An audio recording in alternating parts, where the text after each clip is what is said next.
What's up, everybody? Welcome to Call the Damn Leads, the show by sales professionals for sales professionals. I'm your host, Drew B. Wilson. With more than 2 decades in the sales industry, I've seen it, heard about it, lived through it, and now I'm here to bring it to you, my favorite people on the planet, the sales community, because here's what I know. This is literally the greatest industry on the planet. It gives us so many opportunities to create a lifestyle that makes us truly happy and successful, but it doesn't come without a lot of work, doesn't come without a lot of hustle, and it doesn't come without a lot of crazy stories. And today's guest is someone who I know has an absolutely amazing bundle of stories for us. And more than anything, he is a personal friend. He has helped me develop in my sales journey many, many years ago when we met. He showed me some things online that I had never heard about, never seen. And now together, we collectively have helped thousands of sales professionals go on to create massive success. And I'd like you to help me welcome my friend, Mr. Robb Quinn. What's up, brother? What's up, y'all? I'm so hyped and humbled, bro, to be on this podcast talking to you because, you're obviously the real deal. And when you get 2 people that are the real deal in the same room, bro, the stories, the energy, just the inspiration, man. If you're a sales rep listening to this, you're going to be like, fuck, oh my God, it's so good. Yes, I've been there. I get that. And anyway, I'm just very excited for this, bro. No, and I'm very excited because, again, we go back now a little over 5 years. When I first came into the world of online marketing and sales and kind of understanding what was going on, you were just getting your business up and running, had really got some wind in your sales and were crushing it. And I looked at you and went, this dude is killing it. I got to figure out what he's doing. And I'm just going to be honest, one of the greatest recommendations that you ever made, I actually I funnel hacked from another guy that we're friends with, and it was the book Steal Like an Artist by Austin Kleon. You had told your little community, you're like, hey, go read this book. It's so good. And I was like, all right, I'm going to check it out. And I'm going to be honest, bro, that is where I have gained a ton of information and growth, is understanding that there are so many greats out there that we can learn from and grow with. You have been one of those greats for me, bro. So again, I cannot thank you enough for being here and taking time out of your busy day, running a multi-7-figure business to hang out and share some old stories. But let's get into it, bro. I need to know, what's your craziest sales story? And I know you got some for us today. Dude, man, it's so hard to pick one. Most of the people here listening to this likely don't know me, right? But before going to the online space, I did 6 President's Clubs selling for 3 different billion-dollar corporate companies, door-to-door, B2C, and B2B. And so the stories that come along with earning your stripes in each of those different things, it's just a completely different ballgame, right? Between sales cycles, between avatar, between the type of hustle required. So, starting in the door, can we do one from each? Let's go one from each. And I love that because some people in this, that are listening could be, maybe they're more business to business or business to consumer. So fucking give us one from each. And that's a great tactical piece of advice for wherever they're at. Beautiful. Yeah. So in context wise, this is all by the time I was 26, getting those 6 President's Clubs. And if you guys aren't familiar with the term President's Club, it's basically top 1% within the company. You have to hit a certain type of accolade. And it's usually a pretty challenging accolade. Anyway, in the door-to-door space, I sold Kirby vacuums, which is so a lot of people probably don't know what that is today. But that was a $3,000 super heavy metal vacuum that we sold door to door. They wouldn't sell it in the stores because who would buy a $3,000 vacuum consciously without being shown why they should, right? Why it makes sense. Can I interrupt you for just 1 second to tell you that I failed? Absolutely. I tried to interview for a Kirby and I didn't get the job. They didn't think my sales acumen was good enough to sell Kirby vacuums, just to tell you that. Really? Interesting. So that's a whole nother conversation too that we could probably have, because I ended up getting promoted to it was called a DPS, which is like the recruiters. And I ended up getting promoted to that space and got trained by a guy who was the top in our region, top recruiter. And which now, we do that, right? We recruit and staff and train sales reps. So it just kind of worked out that way. But he taught me a lot in that. Anyway, I won't go on a tangent with that. But yeah, the hiring process was so interesting. I can't believe they didn't pick you to do this. That's so ridiculous. But anyway, yeah, dude. So in the Kirby world, right, the way it worked is obviously the vacuums, this is one of the reasons I got out of selling it. I didn't believe it was very ethical, but the vacuum itself, we retailed at $3,000, right, door to door. But I found out top distributors, I bought enough in volume, it was a $200 like purchase, right? So very large margin. And we got paid very slim in comparison to what the owner took. I mean, I haven't seen an owner split like that, I think, ever. And I sell, we sell online staffing and information product. It's unbelievable. Anyway, so we were able to do these trades, right? So we kind of like came up with our own trades. And if we dipped too much into discounting the machine, then it came out of our commissions, right? So that was kind of like the trade-off. So the question was always, as a sales professional, how can I push more units? Where is my bonus marker at? At what point am I willing to sacrifice commissions in order to hit that bonus to acquire the accolades along with the bonus, which if the bonus is big enough and you didn't sacrifice as many commissions, then the variance will still exceed if you had sold everything at full price and didn't hit the bonus, right? So as a sales rep, you have to have the strategy around knowing these numbers. And so I knew my numbers really well. I knew how many doors I had to knock to get in. I know how many demos I would close if I just followed the process. And I knew how much I could discount. And if I could hit those numbers, I can still hit my bonus, still be number one, which I was. I found a way to do that. So I was able to create enough value to be able to get trade-ins. And so basically people would trade me really extravagant things in exchange for getting a discount on this machine, which might sound crazy to the listeners. But whenever you build enough value in something, dude, it's then the value's in the eyes of the beholder, right? And I know some people have heard that saying in the past, but until you experience it to this extreme, like you can't really understand. So anyway, so there was this trade where she had this person, I knocked the door, this in-home bar set. It was a huge in-home bar, and she was looking to sell it for a few $1,000s. And basically the trade was, I would give this to you not for I'm going to tell another story, but anyway, that one was $2,000, and they gave me a few $1,000 in-home bar. So I took that in-home bar with me in exchange for this vacuum, which she still gave me $2,000 cash for, which I still made money on, right? So I think that was one of the crazier ones. But I think an even crazier story now that I think about it in the door-to-door space, it was like 9 p.m. and we walk up to this house. My manager, this is still when I was quote-unquote in training. And my manager goes to this house, and clearly he had been doing this a while because he saw something I didn't see. And he's like, hey, man, go knock that door. It is 9 p.m. at night. And I'm like, dude, it's late, it's cold, and this is in December, right? So like in Kansas City, which is very cold. So I go to knock the door, and sure enough, they let me in. So I go get, the vacuum out of the trunk, because that's how it worked, unpackaged it. I get in the house to see it's all hardwood, right? So all hardwood floors. And I come back out. Now, like, give me 1 second. I think I forgot something. Of course, I'm trying to just get out of the house. I go to tell the manager, I was like, dude, it's all hardwood. He's like, sell the machine. And I'm like, what? So anyway, I do everything I can to show all how the additional attachments for like the bed bug test. And anyone listening to this is like, oh yeah, dude, I remember the bed bug test if you had ever been pitched to Kirby or sold to Kirby. So I do the bed bug test. I do all the attachments on the pillows and the couch and the rugs. And long story short, I built so much rapport with the owners of the home as I'm doing this demo that they end up bringing me downstairs and are like, look, man, let's just go talk to see if we can work something out. I like the machine. Sure enough, they trade me 2 guns, which sounds ridiculous, but they trade in 2 guns, and they pay $1,500 cash for the machine. And I was like, I actually asked them when we got done with the transaction, like, why did you buy this? Like, for $1,500 cash and then do the trade-in? And they said to me, because we liked you. And you are what we're buying, and we believe you have a great future in sales, and we just want to support your future in your career. I could not believe it, and that right there was my first huge eye-opener into truly anything is possible as a sales professional if you really want to get to know the person and build rapport and help people. I really did believe the Kirby vacuums were helping people for a lot of different reasons.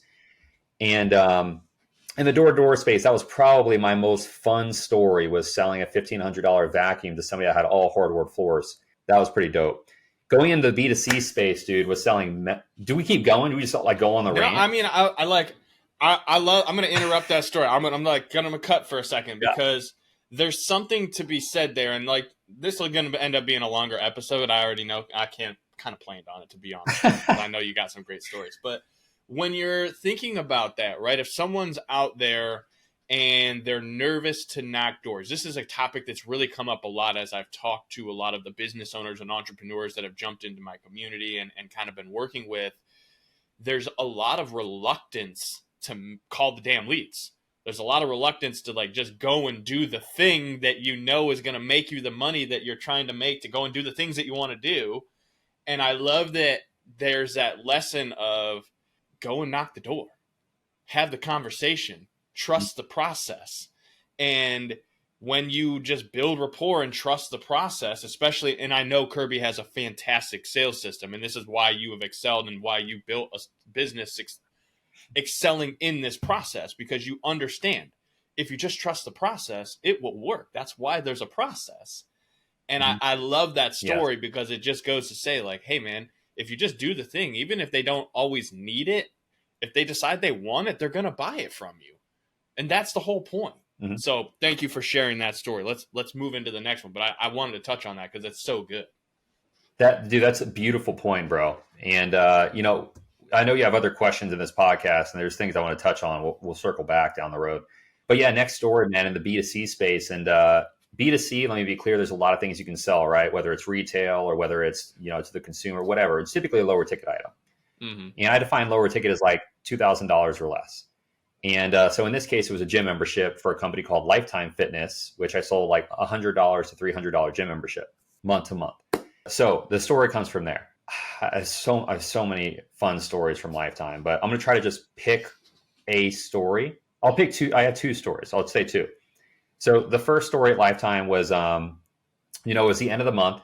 And this is something which I'm going to touch on later with your other questions, but it was a mid-month closeout, which is very similar to closeout. So if any of you guys are selling something and you understand that you're pushed to close out your pipeline at the end of the month because you're trying to get a big end of month finish, you're trying to hit a goal, a bonus, a team record, like whatever it might be. We had that on the 15th and the 30th. And that's why I really learned how to create urgency around a fictional deadline. It's the 15th. We don't have enough on our pipeline. We got two other people working with me and my pipeline is dry, which is very rare. Like I have great pipeline management, but I was out of leads, right? To call. When I say I was out of leads, let me be clear. I was not out of leads. There were tens of thousands of leads, right? The obstacle was, and this is where the strategy comes in as a sales pro, is I knew I had this much time left in the day. I knew that I had no more appointments scheduled to come in. I knew that the team didn't either. I also knew that I could go in and hustle my way to try to make up the difference of the team's efforts that they wouldn't put forth because they don't believe in this fictional deadline like I do. So I could not compensate for their amount. I cover the variance of their lack of effort with my obsessive dials. Like there's no way I could dial enough to be able to cover their difference of lack of effort and mine in order to cover the variance we need to end the month or 15th of the month. So I'm like, where is the volume at? There's always a way through the problem. Mm-hmm. So then I just recalled, I was like, oh man, I remember signing up because I was always first one in, last one out. So I remember this pizza manager came in at like 11 o'clock one night. It's a 24-hour gym. So it's like, of course, I'm going to stay till midnight because why not? And so this manager comes in and he signs up, right? We hit it off. I always hit it off with everybody, build great relationships, very similar to you. Like you build amazing relationships. And then, so I'm thinking like, oh, wait, I remember signing up the manager of this pizza shop. So I call him up. I'm like, bro, can I come in and present the opportunity for your staff to buy memberships at Lifetime Fitness? I mean, you love it. Why wouldn't they? It's going to increase their performance at work. They're going to be happier. Like who wouldn't be? It's Lifetime Fitness. Right. So anyways, like, yeah, man, you can come in. Like it's kind of busy, but I don't know when you'll be able to talk to him, but sure. I was like, all right. So here's the thing, strategy, right? I knew here are my options. I could stay at the club, hope for the amount of walk-ins it's impossible. We wouldn't get enough. I could make a bunch of dials, which I wouldn't be able to cover the difference, right, of dials I would need to make in order to get the needed conversions. So I was like, I got to put all my eggs in this basket. So I printed off a handful of blank contracts. I walked into the establishment and I stayed there until everybody got off their shift. And I still have the email of this, which I include in our VSLs and stuff for marketing, where the region like shouted me out for what I'm about to say. But I walked in there. I ended up signing up everyone, right? It was only like 5 or 6 people, but I still signed up all 5 or 6 people. while we were in there, and they give me a large pizza. So I come back to the club at the end of the day. It was like 5 or 6 signed memberships and a free pizza for the team. And a huge email went out to the region. They're like, dude, this is crazy. This is how you do it. And it's like, that was so fun and so electric. That was pretty sick. And I would say the last story in the B2C space was an overcoming of limiting beliefs. The way that happened was everybody just saw us as like entry-level sales reps. Nobody saw me. I was like 22 years old at the time. They just thought I was all hype and I didn't have like true professionalism to be able to back the hype because I was young and whatever. I was just a kid that sold vacuums and sells gym memberships, right?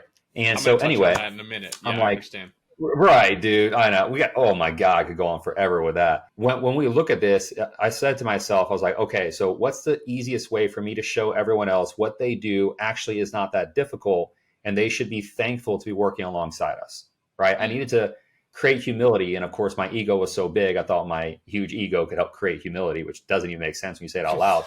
So I end up taking on, I was like, all right, I'm going to lead in retention. I'm going to lead in acquisition. So we had a separate retention team. They were called DOD. And they were meant to like do saves and save memberships or put memberships on hold and like basically stop cancellations. So I was like, here's what I'm going to do. Don't give me all the leads for acquisition. You guys take those. I'm going to lead in acquisition in the region. Give me all the customer complaints. I'm going to lead in retention. I'm going to flip those into new memberships. That's going to be my traffic. And then I'm also going to do our corporate sales reps job. And I'm going to sell the biggest corporate account we've had in this region. I did. And of course, I put those in our VSLs too. So I was the first person to ever lead in acquisition and retention in the same month. And I was the first person ever as a sales rep to sell a 500-person corporate account in one day. And again, for you guys listening to this, they're like, oh, there's no way. Like you just talk like, that's why I included my VSLs. I still have the screenshots from 2014 because I knew one day I was going to make an impact. Like very few people have a skill at this level to where you just know in the moment, like I'm going to change the world. Right. So, and I just knew I would. That was just crazy, dude, to be able to do those things in a month. That was my B2C story. B2B, I only have one that I really feel like is worth sharing. But do you want to touch on anything in that? I know you said. I mean, all right, this is the last one. I do. No, I'm going to hold on. I got to touch on this for a second because this is something that do it. I have some personal experience and it's important for the listener to understand. If you hear this and you got some swagger and you're one of those dudes that knows like, fuck, I got the hustle muscle. I will go and put up numbers. If the team needs it, if the boss calls, like I'm the dude. I love that. I respect it. I've been that dude for a long time, Rob. I know you're that dude. There's something to be said about being that individual who gets shit done. Dude. One of the things that I've learned is that it is that confidence that allows you to close at the level that you close. And also, every single successful big-time player that I've ever met has come to me and been like, man, I don't know if I belong in this room or not. It is the wildest shit. But it's so true that no matter where you are, like it is okay to have that swagger and that confidence. And it's okay to recognize that there's still more to learn. That's how you continue to grow. That's the mindset that Rob's talking about, that in 2014, he had the hustle, he had the ego, and he still recognized that there was more for him to learn, and he wanted to categorize and save that moment as a benchmark for the future. And we won't go into Rob's fitness history. He's a handsome son of a gun with a great-looking mustache, and he's probably got a six-pack under that freaking Fabio shirt.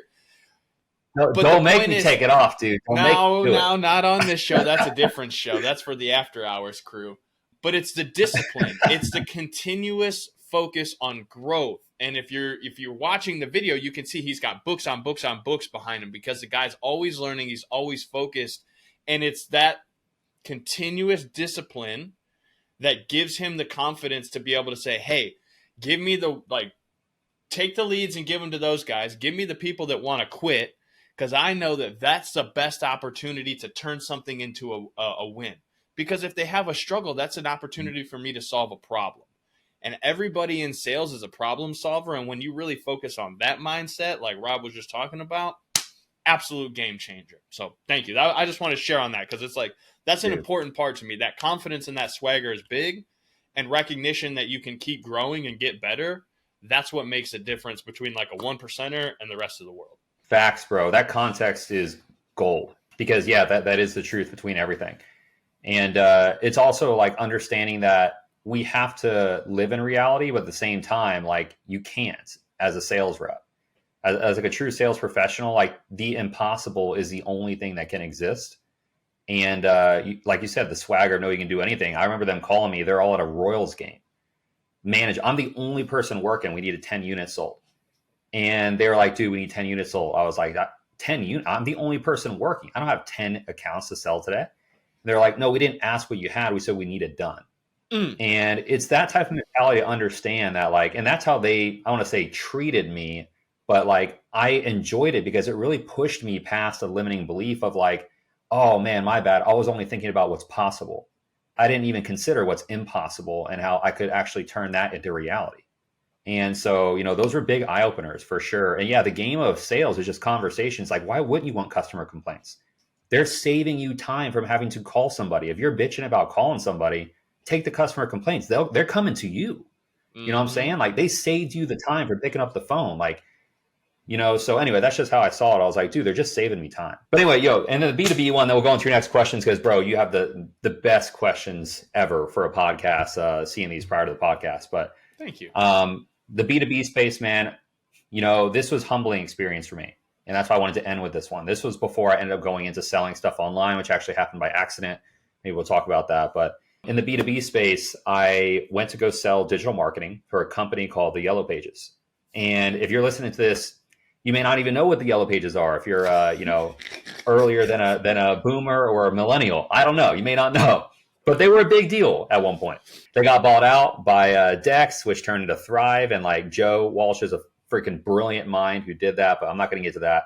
So at the Yellow Pages, it was a very humbling experience. I actually went in there with all this past experience, right? Like you mentioned, the fitness stuff. I was nominated best personal trainer in the Northland at 19, went pro, went to Worlds, like all this stuff, and then had the success in sales up to this point. At this point now, I am 24. And going into the Yellow Pages, sell B2B, youngest guy on the team by a handful of years. And I make my first sale in the first 2 weeks, 12 grand. Woo, everyone's excited, but I didn't know how I did it. Problem with that was that I didn't make another sale for 5 months. And so now I'm on the chopping block. First time in my entire life, I'm on the chopping block for a sales job. And like it got in my head a little bit, and I'm sure we've all been there, right? It's like, am I not good? Are the leads not good? Is the offer not good? Is management not good? Am I not good? Am I not good? You keep saying that to yourself, like, maybe I'm not good. Like, I must not be good. And so then one day I just like woke the fuck up when they put me on a PIP, which if you're not familiar with that term, listening to this, like it's a performance improvement plan, or if you don't, it's basically you're getting fired is what it is. And it's the courtesy of saying like, you better start looking for another job. And, but then there's the few where they see it as a challenge. And of course I saw it as a challenge because I'm not a loser. You know what I'm saying? Like, so I went in and I was like, okay, if I'm going out swinging. Right. So like, I'm going to call the biggest, because the Yellow Pages was known for local business, right? And the phone book. They hired me to sell digital marketing. And of course, because of the stigma of local business, it was sell digital marketing to local business. So I was like, you know what? It's time for me to do something a little different. And so I started calling the biggest companies I could find within the area. And that was AMC Theaters, Pepsi, Coke, Kohl's Warehouse, and YRC Freight. YRC Freight was a trucking company. They're one of 12 Fortune 500 trucking companies in America. They just happen to be in Kansas City. And so I call them up. I call all these places up, get through all of them. But I couldn't get past like setting the appointment because some people didn't. Anyway, I'm not going to get to that. But long story short, I end up setting the appointment with YRC. End up getting into that company, got all through the red tape with cold call, and actually post these on YouTube and cold calling businesses, getting through red tape with freight companies and stuff. But anyway, so I get in there. Long story short, I closed the deal for $108,000 in a 4-week sales cycle. I happen to catch them at the end of their fiscal where they have to like spend a certain amount of money. If you're not familiar with the fiscal cycle, every industry is different. So I was able to go in there and just close the deal for a $108,000 contract. It was like, I think it was $18,000 a month for like 6 months or something like that. And so that put me at the top of the podium, right, of the region. And then I hit President's Club on one deal. That just showed me, I was like, okay, I am good. I was talking to the wrong people. And so that's when everything changed. And I started selling to certain industries over the phone. I stopped meeting in person. And that was new for the Yellow Pages, right? People didn't sell virtually 5-figure deals over the phone. And then I started moving into other people's territories, finding leads they couldn't find because I knew what industries I wanted to hit. I could use the same presentation to every single deal. And I kept closing deals in other people's industries. And they threatened to take my commission because I was moving to people's territories. And I'm like, bro, you don't even know the leads exist. They're like, yeah, but it's my territory. I get 50% of the commission. And that's when I left. And that's when I launched the sales agency, 2017. And you have absolutely dominated the space with the sales agency. As I said earlier, I remember, I'm just going to be honest, I bootlegged a copy from a friend of mine who had paid a lot of money to be a part of your course because I couldn't afford it at the time. So I was watching his shit secondhand, like, I'm going to just be honest with you, Rob. But I did come and buy from you eventually. We did work together. Like, so in all fairness, we spent a lot of time and money together. And more than anything, man, we had a lot of fun watching and growing because I remember seeing you do those cold calls. I remember, early on where you were training people and getting on, and literally I'll never forget being in Kansas City, sitting out on the back of the deck of this like huge mansion mastermind that you had thrown. And we were all like sitting there cold calling random businesses, trying to sell digital marketing and SEO and shit, just like for fun. Oh my God, were we? Yeah, dude, that sounds like something I would do. That's hilarious. We were just like, hey, let's go live and just fucking make cold calls to random businesses and try to sell them digital marketing. And I don't know if we sold anything, but you know how when you're young and you're like, watch, I'm gonna go check me shit. That was fun. Such a good time, and it's been so fun. What I love about sales, though, is that I've been able to watch as you've crafted and built a business that allows you to live a life that you truly get joy and fulfillment from. Because, let's be honest, man, we know how to make money. And anyone listening to this that's in sales knows how to make money. You call the damn leads, you have the conversations, you secure the bag, you get paid. It's kind of simple. The difference, though, is math. When I've done it a couple times at work. A few $1 million, no big deal. But the point, though, is that you recognize the ability to do things that bring you passion. And when you have that passion, as you said, you deliver it in a way that nobody else can. It's like, hey, my presentation for this industry is the best in the business. There ain't nobody that knows it like I do. There ain't nobody that can present it like I can. And there's no one that gives a shit the way that I give a shit about you getting the result that I'm here promising you. Yes. You're an expert at that. That's one of the things that I love about you, bro. Yeah, I appreciate that, man. Dan, that was a fun event, dude. I forgot about all that. But yeah, dude, that's a fact. And just to touch on that, as a professional, people believe that you need to believe in what you're selling in order to sell a lot of it. And in my opinion, that's when you're going through that dummy curve where you're in the middle, right? Where the top of it's where you're excited, you're in sales, you'll do whatever, say whatever. Then the dummy curve is where you believe you need to believe in it. But professionals can channel that, right? And that's where ethics come into play. Ethics really, in my opinion, only come into play at the other end of the dummy curve because you have full understanding, and that's when you have to choose to use this superpower correctly. But when you truly can channel belief, where it's like, dude, I believe it because I'm supposed to, and it's my job not to think but to do, and so I'm going to leverage my skill and go to war. And to your point, I would say that's the other end of the professional scale. I love that. There's Ryan, one of my mentors from Apex, he always said there's a fish hook. You come in, you kind of get that beginner's luck, and you swing up, and then you slide down into the fish hook, into this fucking pit, and you're like, fuck, I don't know what's going on. You kind of decide, you're going to try to bounce back this way and try to get beginner's luck again. No, that didn't work. You got to just push through all the way up to the next side where you just literally go to the top. Mm-hmm.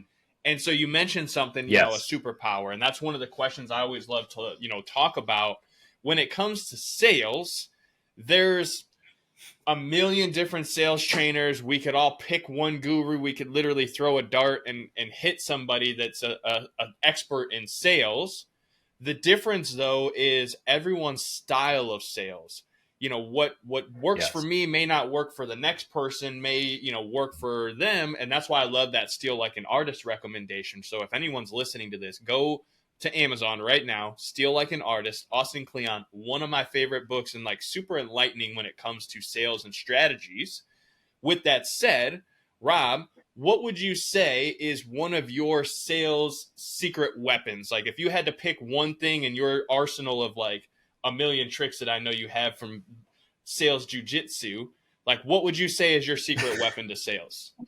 Secret weapon. It's a great question. I mean, so I would say something that I could not do well in my early years was contextualize the things I currently am now able to teach and contextualize, just to have a deeper understanding of it. So I would say my superpower has always been this natural ability to be able to get people to better understand their own thought and then agree with them so they can take ownership of it as if they came in already knowing it, thus being more empowered, and me supporting them in this like greater version of themselves they just now found. Right. So it just makes people feel so good. And I'm over here like just arm over their shoulder saying like, you know what, dude, you are a smart guy. And I could never understand how to do that in the past. And now that I understand it, that's what makes it such a lethal like skill set. But I think that would probably be my superpower more so than anything. If I were to say something other than that, it would probably just be like resilience. That's a great one to add on top of it. I think that's almost like a character trait more than a superpower. Resilience. I mean, the ability to just show up day after day it's definitely a character trait, and that's something that can be developed. But what I love about what you said is to kind of circle back on something you mentioned earlier: ethics. It's like if you have the ability to persuade and to influence and to be able to literally get into rapport at that level to where someone's like, you're right, I should do this thing. It is very, very important to have that level of ethics because it's just the right thing to do. Like first and foremost, like being a good human is important. But when you get into that point where, and we've seen this in a lot of different sales industries, that there's the guys that will do whatever it takes to close the sale. They'll lie, cheat, steal, manipulate. It sets a bad tone for everyone, first of all. But that it also makes you feel less than because you're not willing to do that. And that's where it starts messing with you mentally. And you're like, well, the only way to be in the top 1% or the only way to be there is like to cheat. And that's not always the case. There are ways to ethically achieve that top status, to achieve the money, the income, whatever it is that you want. It's that understanding of how to build rapport and how to be ethical with it, because sometimes the best sales are the ones you don't make. It's the one where you're like, you know what, man? Go ahead. And those people, man, that feel like they have to hard close like that, like lie, cheat, manipulate, those quote unquote hard, like closer, like cliche type sales reps only do that because they're not great at follow up.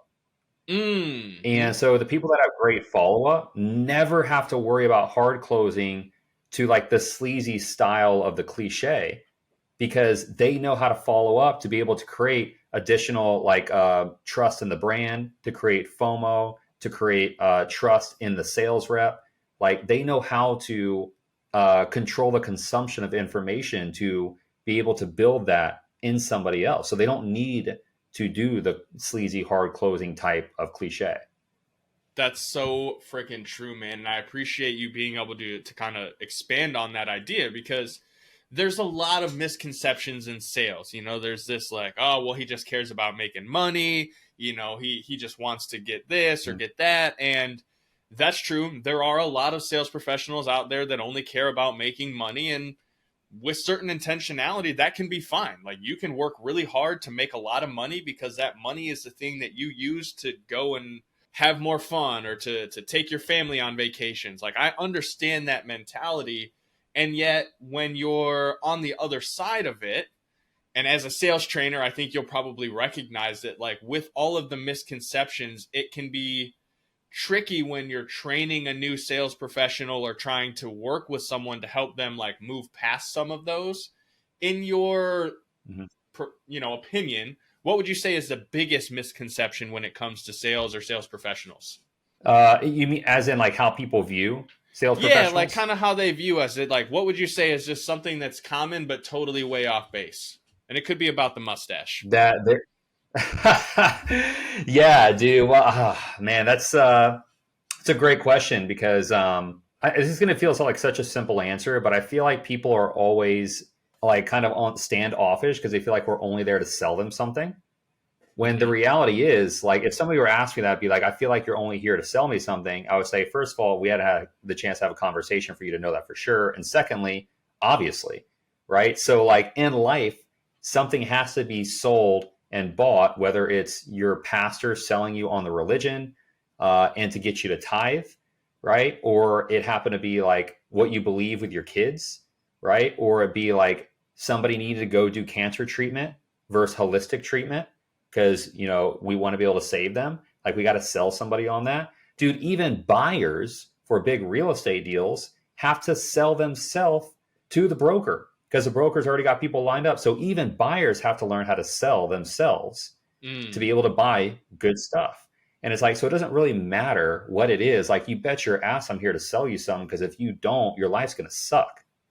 Like, so that's why you're in the position you're in to begin with, right? So I'm here to help change the pattern. So hopefully I sold you on that belief, because if you don't buy into that, then you're going to stay stuck anyway, you know?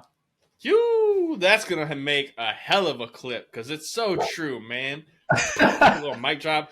I don't have that feature, but maybe I can get my editing team to add it in there.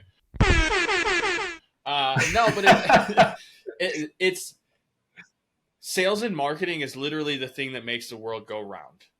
You're selling yourself on doing the thing that you know you need to do. You're selling yourself on getting out of bed and going to work. You're selling yourself on calling the damn leads. You're marketing to other people to try to attract them so that they will be more interested in you, so that you have to do less of the thing that you don't want to do, so that you can do more of the thing that makes you happy.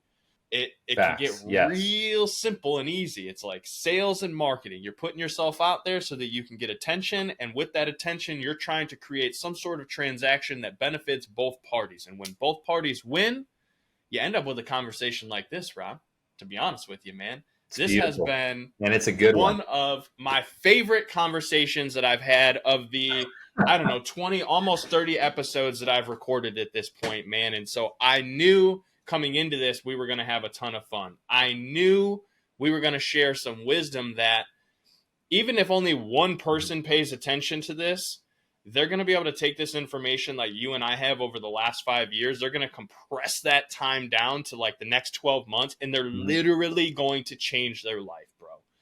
And that means the absolute world to me, that you would take some time out of your busy day to be here, to share this information, to share these stories, to share some love and some laughter, because we both know what an impact it's going to make on at least one person's life. I mean, I'm already impacted by it. I had a lot of fun. But if someone wants to know more about Robb Quinn, that fantastic mustache that you're rocking over there, the sales now agency, I can never shave it off.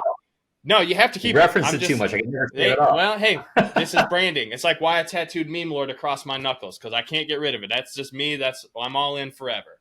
So if they want to know more about you, the sales agency, maybe see some of these crazy screenshots that you were talking about in your stories, what's the best way for them to come and find you online?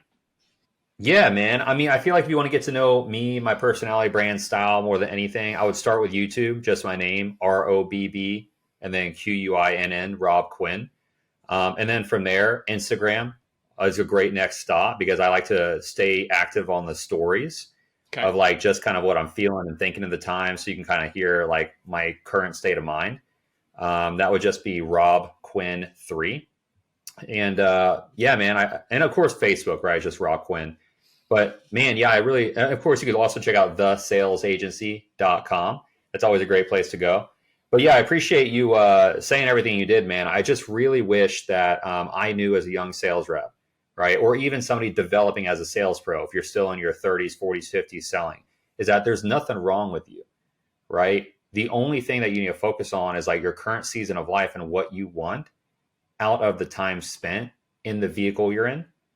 Because the reality is like, dude, you can invest the same amount of time selling real estate as you do selling a gym membership or personal training as you do selling high ticket products and services online for a remote company. And it's going to translate to more or less income. But if the gym makes you happy and that's your season of life, and then that's what you need to be doing. You know what I mean? If you're unhappy doing something else, so like, and if you have a bad streak, you close 0 out of 10 deals. I've been there too, found myself at the bar and, doing all the things that you do wrong as a sales rep because you're in your head. It's normal, man, to go through that learning curve and to be like, dude, do I just suck? No, man, you just got to keep committing to yourself because that will translate on sales calls. Your commitment to yourself will translate to somebody else and they will want to be more committed to themselves and then buy from you as a byproduct. So anyway, yeah, I appreciate you saying all that, dude, because I wish I knew this stuff as a young guy. Young guy in general, not just sales rep. Yeah, that's the thing I love about sales is it like when you start understanding that sales is a catalyst and a facilitator for so much more than just making money. Oh, bro, it's like flip of a switch, life-changing. It's how you go from, making $30,000 a year to making multiple six figures a year or two later. Is just a decision that you're going to believe and you're going to have resilience. I want to bring that word up again. I want to circle back to that because you mentioned like, hey, sometimes you might go 10 days with no sales. Sometimes you might go 5 months with no sale, but you stow up every time. And then you get that $110,000 sale. You get that big whopper that comes in because you've been putting in the work and you've been showing the universe that you do care, that you have resilience and that you're not going to quit. And honestly, man, this, as I said, has been one of the best episodes that I've had.